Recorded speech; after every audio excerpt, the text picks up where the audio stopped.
Bueno, la clase pasada vimos lo que era, comenzamos a ver lo que es fuerzas no concurrentes, ¿sí?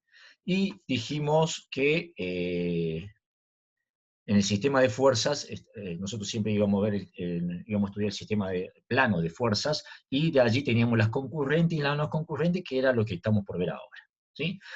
Y a los problemas planteados lo íbamos a descomponer, perdón, componer o reducir a ese sistema de fuerza, lo íbamos a descomponer y después lo íbamos a determinar el equilibrio de esas fuerzas. Íbamos a ver la solución gráfica y analítica de cada uno de estos puntos, ¿sí? En el tema de la composición de fuerza, que dijimos que la composición o reducción de un sistema de fuerza consiste en reducirlo al sistema de fuerza, reducirlo a su máxima expresión, sería obtener una única resultante en lo posible.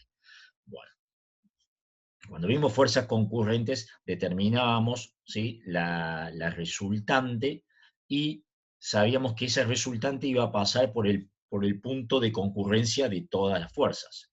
Ahora, con el tema de fuerzas no concurrentes, el problema es básicamente determinar, más allá de saber la intensidad, dirección y sentido de la resultante, es determinar por dónde va a pasar, ¿sí? Entonces, uno de los métodos era a través del método del paralelogramo, ¿sí? Poder determinar básicamente esa única fuerza resultante de todo este sistema, ya que nosotros, al hacer el polígono de fuerza, sí obteníamos la intensidad, dirección y sentido de la fuerza, pero no sabíamos por dónde iba a pasar, ¿sí?, su recta de acción. Entonces, al hacer el método del paralelogramo, obteníamos una resultante parcial entre la fuerza 1 y 2, luego con esa resultante parcial y la fuerza 3, obteníamos una resultante parcial, ¿sí?, 1, 2, 3, que es esta, y luego entre la intersección de esta resultante parcial con la cuarta fuerza, ¿sí?, obteníamos el resultante total del sistema, ¿sí?, que pasaba por ese punto de intersección. Este método va muy bien, pero se suele volver muy engorroso cuando se tiene un sistema complicado. Entonces, para facilitarlo, se utiliza este otro método, que es el método del polígono funicular. Para ello es cuando tenemos nosotros un sistema de fuerza, determinamos, la transformamos a estas fuerzas, las consideramos como vectores, entonces trazamos el polígono de fuerza siempre teniendo en cuenta la escala de fuerza, y de esa forma obtenemos la resultante, intensidad, dirección y sentido de la fuerza resultante. Tomamos un punto cualquiera y trazamos los rayos polares, y luego trasladamos cada una de estas direcciones de los rayos polares al sistema de fuerza original, y obtenemos lo que va a ser el polígono funicular con sus lados. Como la resultante, ¿sí?, está teniendo el rayo 1 y el rayo 5 se cortan a la resultante en el punto M y en el punto N. Entonces, si yo proyecto el lado 1 del polígono y el lado 5 del polígono donde se corte, ese punto, que es el punto E, va a ser un punto de la recta de acción de la fuerza resultante, ¿sí? Entonces, traslado esta resultante, la traslado a este punto, ¿sí? Obtengo así un polígono de fuerza que es abierto porque me admite una resultante, ¿sí? Y voy a tener un polígono funicular también abierto, porque este sistema de fuerzas P1, P2, P3 y P4 se reduce a una única fuerza resultante. Ese era el primer caso.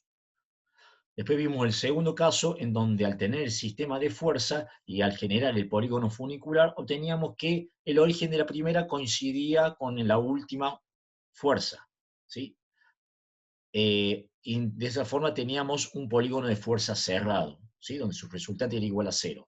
Al tomar este punto O y trazar los rayos polares, y al llevar las direcciones de cada uno de estos rayos polares y formar el polígono funicular, observábamos que el rayo polar 1 coincide, que ya en el polígono se denomina lado del polígono, el lado 1 era paralelo al lado 2, ¿sí?, formando así este sistema de fuerza, transformándose así en una cúpula.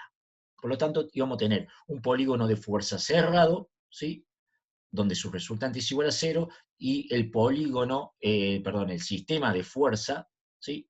Se transformaba o se reducía a una cúpula. Y vamos al tercer caso, en donde al tener el sistema de fuerza, teníamos un sistema de fuerzas donde de igual modo, trazábamos el polígono de fuerzas, ¿sí? Y observábamos que el origen de la primera coincidía con el extremo de la última. O sea, teníamos un polígono de fuerza cerrado. De igual modo, tomábamos un punto cualquiera, trazábamos los rayos polares, trasladábamos las paralelas de estos rayos polares para obtener los lados del polígono, y obtenemos que la dirección, el lado 1, ¿sí?, es coincidente con el lado 2. Como ven acá, el rayo 1 es coincidente con el rayo 2 y que tienen igual intensidad. Y bueno, acá le está faltando la flechita. Recuerden que cada uno de estos rayos polares eran las componentes de cada una de estas fuerzas, ¿sí? Por lo tanto, si yo tengo que P1 viene para acá, la dirección de 1 va a ir para abajo y la dirección del rayo 2 va a ir para la izquierda y arriba, ¿sí? En cambio, para la fuerza P3, ¿sí?, el rayo 4, ¿sí?, viene hacia la derecha y el rayo 5 va hacia arriba, ¿sí? Por lo tanto, estos rayos, al llevarlo acá al polígono funicular, vemos que las direcciones de estos lados, una es hacia abajo y la otra es hacia arriba, ¿sí? Obteniendo de esta forma un polígono funicular cerrado y un polígono de fuerza cerrado. En este caso, todo este sistema de fuerzas se encuentra en equilibrio. Y se decía que era condición necesaria y suficiente para que un sistema de fuerza no concurrente como este que tenemos acá, ¿sí?, se encuentre en equilibrio, es que su polígono de fuerza y su polígono funicular sean cerrados. Después vimos la determinación de la resultante, ¿sí?, ya en forma analítica. Y como habíamos visto nosotros la determinación de la resultante para un sistema de fuerzas concurrentes, planteábamos dos ecuaciones de proyección con respecto a un sistema de ejes X, Y, ¿sí? Y de esa forma determinábamos la intensidad, la dirección y el sentido de la resultante, y sabíamos que esa resultante iba a pasar por el punto de concurrencia de las fuerzas. Para un sistema de fuerza no concurrente como este, de igual modo hacemos la proyección de todas estas fuerzas con respecto al eje X y al eje Y, y de esa forma vamos a determinar la intensidad, dirección y sentido de la resultante. Falta determinar por dónde va a pasar esta fuerza resultante. Y para ello lo que hacíamos era tomar momento, ¿sí? Decíamos que el momento de la resultante respecto a un punto cualquiera, en este caso el punto A, era igual a la sumatoria de los momentos de cada una de las fuerzas respecto al mismo punto, ¿sí? Respecto al punto A, el momento de esta resultante respecto a este punto A era igual a la sumatoria de cada una de estas fuerzas respecto a este mismo punto. Y de esa forma despejábamos esta distancia, obteníamos esta distancia, que me determina el punto por donde va a pasar la recta de acción de la resultante, ¿sí? O sea que se planteaba dos ecuaciones de proyección y una ecuación de momento.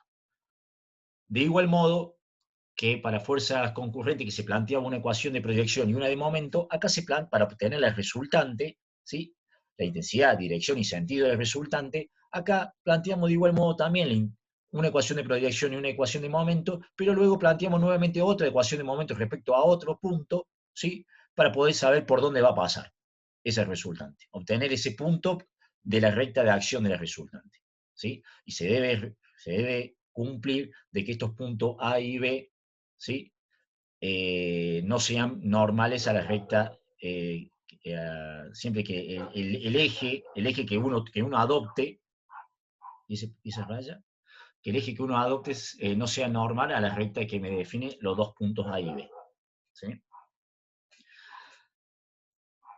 Y también decíamos para fuerza concurrente que podíamos determinar la resultante tomando dos momentos respecto a dos puntos cualquiera. Bueno, de esta forma, para fuerzas no concurrentes, igual también tomamos dos momentos respecto a dos puntos cualquiera, en este caso el punto A y el punto B, ¿sí? Y luego, para poder saber por dónde va a pasar y saber y conocer ese punto de la recta de acción por donde va a pasar ese resultante, vamos a tomar momentos respecto al punto C, ¿sí?, con la condición de que estos puntos A, B y C no estén alineados. Hasta acá habíamos llegado la clase pasada, ¿sí? Ahora lo que vamos a ver es la determinación del equilibrio, ¿sí? Para un sistema de fuerzas no concurrentes, ¿sí? Bueno, entonces, vamos a tener tres casos. Comencemos con el caso número 1, en donde, como lo dije recién, vamos a plantear que se planteaban dos ecuaciones de proyección y una de momento. Acá también vamos a plantear dos ecuaciones de proyección y una de momento, ¿sí?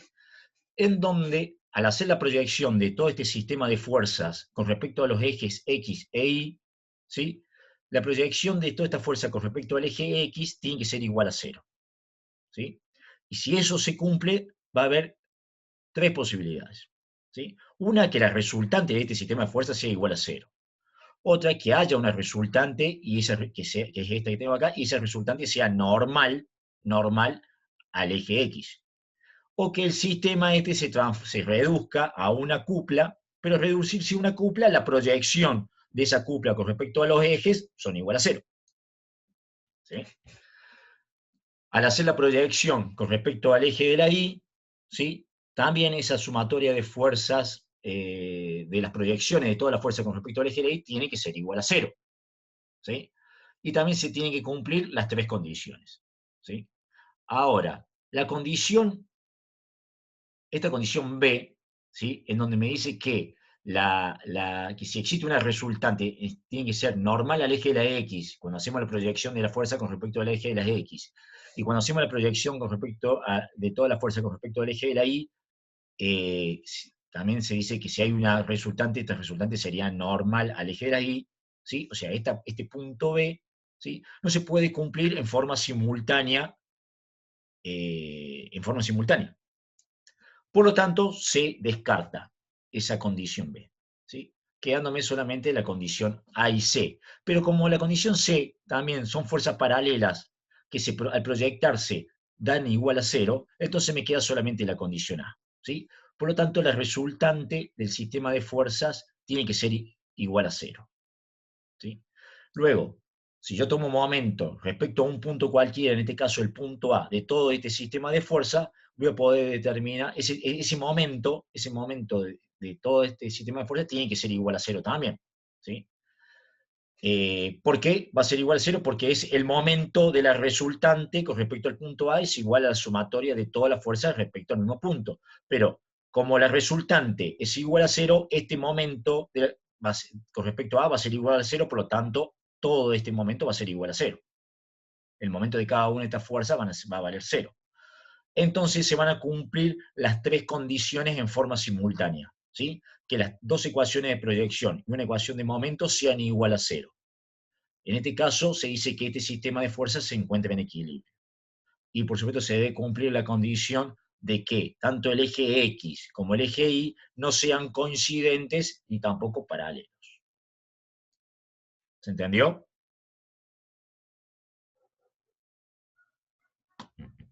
Chicos, ¿están ahí? ¿Se entendió? Sí, profe. Sí, Bien. Vamos al segundo caso. En este segundo caso vamos a considerar nuevamente un sistema de fuerzas, ¿sí? Lo vamos a referenciar con respecto a los ejes X e Y, y como habíamos visto también cuando determinamos el resultante, que también se podía obtener mediante una ecuación de proyección y dos ecuaciones de momento. Bueno, acá también vamos a hacer el planteo de una ecuación de proyección y dos ecuaciones de momento, las cuales cada una de ellas tiene que ser nulas, ¿sí? Entonces, al hacer la ecuación de proyección de todas estas fuerzas con respecto al eje X, ¿sí? Esta expresión tiene que ser igual a 0, ¿sí? Y como dijimos un ratito, para que se cumpla hay dos posibilidades. Que la resultante de este sistema de fuerzas sea nulo, ¿sí? O que si hay una resultante sea normal al eje X, ¿sí? Ahora, al tomar un momento de todo este sistema de fuerza con respecto al punto A, ¿sí? Este momento también tiene que ser igual a 0, ¿sí? Y si esto se cumple, va a haber dos posibilidades. Que la resultante de este sistema de fuerza sea 0, por lo tanto el momento de la resultante que vale 0 va a ser 0, ¿sí?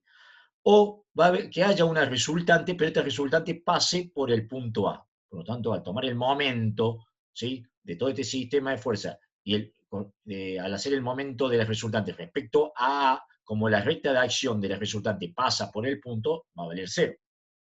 ¿Sí? Y de igual modo, vamos a tomar momento con respecto al punto, a otro punto cualquiera, que es el punto B. ¿Sí?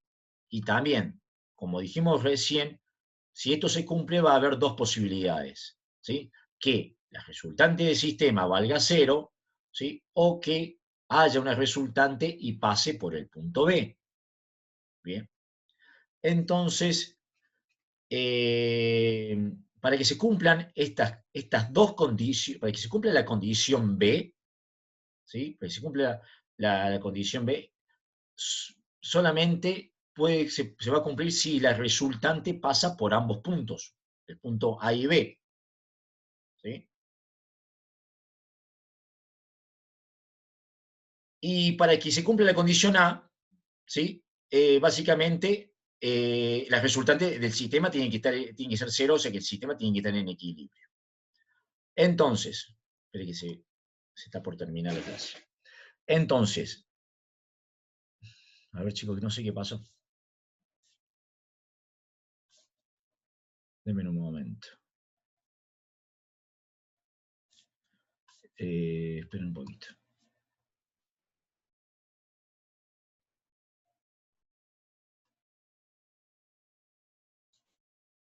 ¿Por qué me apareció? ¿Ustedes qué están viendo, chicos? ¿Están viendo la pantalla? ¿Sí se ve? Sí, profe. Haciendo caso. Bueno.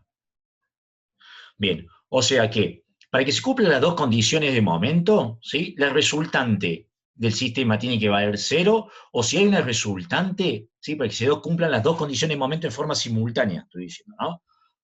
La resultante del sistema tiene que valer 0, o si hay una resultante, tiene que pasar en forma simultánea por el punto A y el punto B, que son los centros de momento de ese sistema, del sistema de fuerza. Ahora, para que se cumplan las tres condiciones, la condición de proyección y los dos de momento, para que se cumplan las tres condiciones en forma simultánea, ¿sí?, solamente nos queda la posibilidad de que la resultante del sistema sea igual a 0. ¿Sí? Y bueno, y además se debe cumplir que, como condición de que el punto A y el punto B no sea normal al eje de la X. ¿Sí? Sí. También podría existir una resultante, ¿sí?, podría existir una resultante que fuese normal al eje de las X, pero a la vez también pasara por el punto A y el punto B. ¿Sí? En ese caso, tendríamos este punto B, ¿sí?, y tendríamos el punto A para cada uno de los momentos. ¿Sí?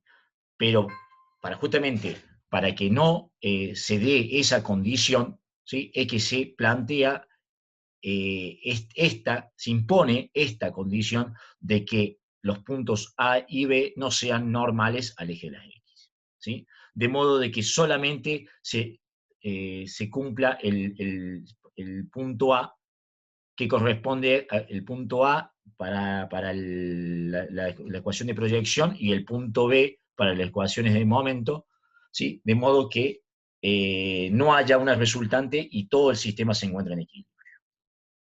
¿Se entendió? Sí, profe. Bueno. Vamos al tercer caso.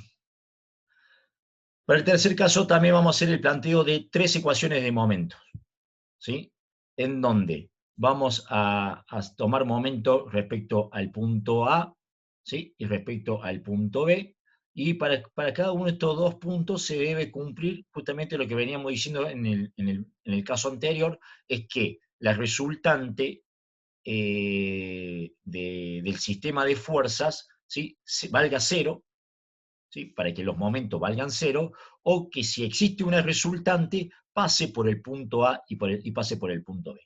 Esto es lo mismo que vimos en el caso 2. ¿sí? Ahora, al tomar el momento con respecto al punto C, al otro punto, ¿sí? Solamente no me queda otra posibilidad que, que el momento valga, que la resultante del sistema valga cero para que el momento valga cero, ¿sí? Ya que la resultante, si existiera una resultante, no podría pasar por los tres puntos en forma simultánea. ¿Por qué? Porque se impone como condición a cumplir de que los puntos A, B y C no se encuentren alineados. ¿Ok? Entonces, para que se cumplan las tres condiciones de nulidad de momento, ¿sí? Respecto a los puntos A, B y C en forma simultánea, ¿sí? La única posibilidad que me queda es que el sistema se encuentre en equilibrio, o sea, que solamente que no haya una resultante y que la resultante del sistema de fuerza sea nula. ¿Está claro? Sí, profe. Sí. Bien. Sí, profe. Por lo tanto, se hace el planteo de las tres ecuaciones de momento y como las resultantes van a ser nulas, las ecuaciones van a ser nulas también. ¿Sí? De esa forma, el sistema se encuentra en equilibrio. El sistema de fuerzas no concurrentes se encuentra en equilibrio. Bueno. Veamos ahora el tema de la descomposición de un sistema no concurrente. ¿Sí? Vamos a tener una... A la fuerza, para un sistema de fuerzas concurrentes, ¿sí? Como hacíamos el planteo de dos ecuaciones, entonces solamente a la fuerza la podíamos descomponer en dos direcciones. Para el caso de un sistema no concurrente, ustedes han visto que venimos haciendo el planteo de tres ecuaciones. Por lo tanto, podemos descomponer a la fuerza hasta en tres direcciones, ¿sí? Si nosotros tenemos 4 o más direcciones, ya el sistema se vuelve indeterminado. ¿Sí? Bueno, veamos este primer caso. Tenemos una fuerza y tres direcciones. ¿Sí? Pero ¿qué sucede? Todas estas direcciones tienen un punto de concurrencia que es el punto A. O sea que este sistema de fuerzas se ha transformado en un sistema de fuerzas concurrentes. ¿Sí? Y como dijimos recién, que solamente para las fuerzas concurrentes, la fuerza concurrente se puede descomponer en dos direcciones, acá al tener tres direcciones, vamos a tener un sistema, y al generar el polígono de fuerzas, vamos a tener esto, que no vamos a ver por dónde colocar la tercera dirección. ¿Sí? Vamos a tener infinitas posibilidades. Por lo tanto, este sistema de fuerzas se vuelve indeterminado. La resolución de este sistema de fuerzas se vuelve indeterminada. ¿Sí? Veamos el caso 2. El caso 2 tenemos planteada una fuerza, P, ¿sí? A la cual la queremos descomponer en tres direcciones, pero resulta que las tres direcciones, ¿sí? Tienen un punto de concurrencia en común y ninguna de ellas pasa por la recta de acción de la fuerza P planteada. ¿Sí? Entonces, ¿qué sucede? La resolución de esta no tiene sentido, porque no hay forma de resolverla, ya que si quisiéramos resolverla por el método del paralelogramo, ¿sí? Estas direcciones deberían cortar la recta de acción de P.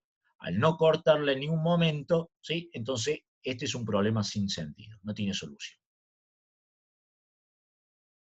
Veamos el tercer caso. En este caso tenemos una fuerza P planteada, ¿sí? Y la queremos descomponer en tres direcciones, donde dos de las direcciones tienen un punto de concurrencia, ¿sí? Que es coincidente con la recta de acción de P. Y la tercera dirección no tiene ningún punto de concurrencia con ninguna, ni con las direcciones ni con la fuerza P. ¿Sí? Entonces, este sistema se reduce a un sistema de fuerzas concurrentes en donde puedo descomponer la fuerza P en la dirección 1 y 2 por el método del paralelogramo, pero ¿qué va a pasar con la tercer componente? Esa tercer componente va a ser nula. ¿Y eso cómo lo demuestro? Lo demuestro tomando momento, ¿sí? Con respecto al punto A. Si yo digo que el momento de la resultante respecto al punto A es igual al momento de la componente 3D, ¿sí? Con respecto a ese punto, como estoy tomando un momento con respecto a este punto, ¿sí? que pertenece a la recta de acción de la fuerza P, este momento va a ser cero. Por lo tanto, como este momento va a ser cero, la intensidad de esta componente va a ser cero. ¿Sí? Y vamos al cuarto caso. El cuarto caso es el caso en el cual tenemos una fuerza P y tenemos tres direcciones, ¿sí? En donde entre las fuerza y las tres direcciones, forman un cuadrilátero. ¿Sí? Entonces, la solución de este problema, ¿sí? De este sistema de fuerzas, se va a resolver por un método gráfico que se denomina método de Kuhlmann y por un método analítico que es el método de Ritter, que es lo que vamos a ver a continuación. ¿Quedó claro hasta ahí? Sí, perfecto. Profe, esta sería la explicación básica para entrar en el método de Kuhlmann, ¿no? Sí, sí, es la introducción, digamos, al método de Kuhlmann. ¿Qué es lo que vemos ahora? Método de Kuhlmann. ¿Sí? Bueno. Denme un minuto que tomo un poquito de agua.